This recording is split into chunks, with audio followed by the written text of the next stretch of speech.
মাননীয় সদস্যবৃন্দ, সংসদের শৃঙ্খলা রক্ষা করুন। অনুগ্রহ করে নিজের আসনে বসে পড়ুন। রাষ্ট্রপতির ভাষণ শুনুন।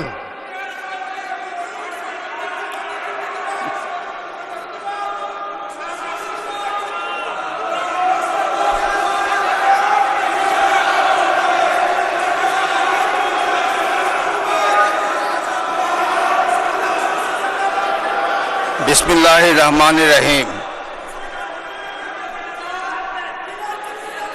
সম্মানিত সংসদ নেতা ও প্রধানমন্ত্রী, জনাব স্পিকার ও ডিপ্টি স্পিকার, হিজ এক্সেলেন্সিস,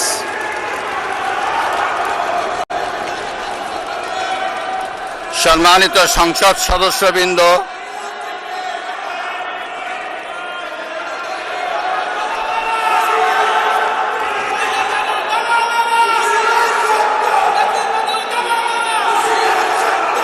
আমন্ত্রিত অতিথিবৃন্দ,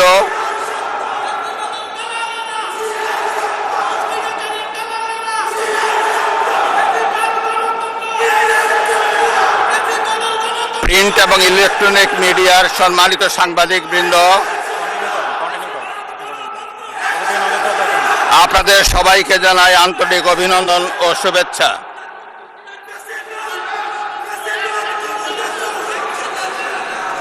জনাব স্পিকার,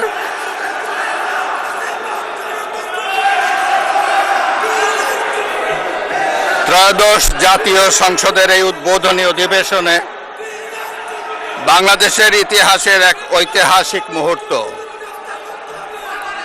হাজারো শহীদের রক্তের সিঁড়ি বেয়ে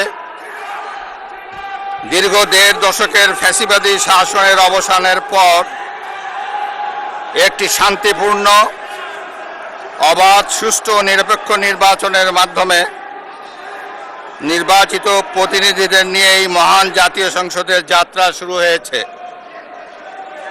ত্রয়োদশ জাতীয় সংসদ নির্বাচনে অংশগ্রহণকারী সকল রাজনৈতিক দল এবং এই নির্বাচন আয়োজনের সঙ্গে সংশ্লিষ্ট সকলের প্রতি আন্তরিক অভিনন্দন।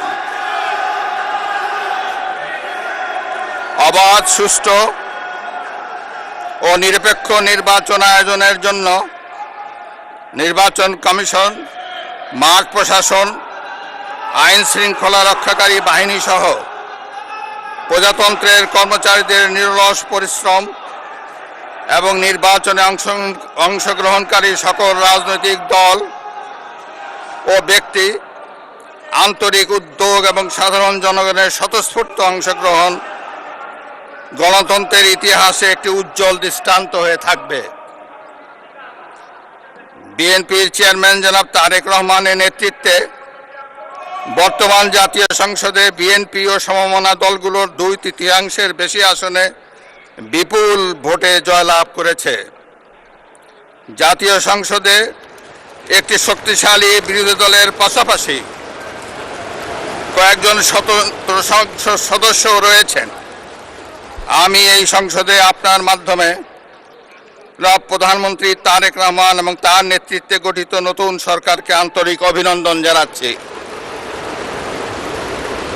জাতীয় সংসদের সকল সদস্যের প্রতিও রইল আমার প্রাণ ঢালা শুভেচ্ছা ও অভিনন্দন।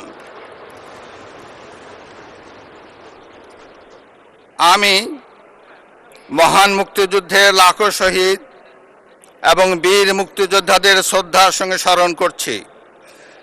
একই সাথে স্মরণ করছি বীরাঙ্গনা মা বোনদের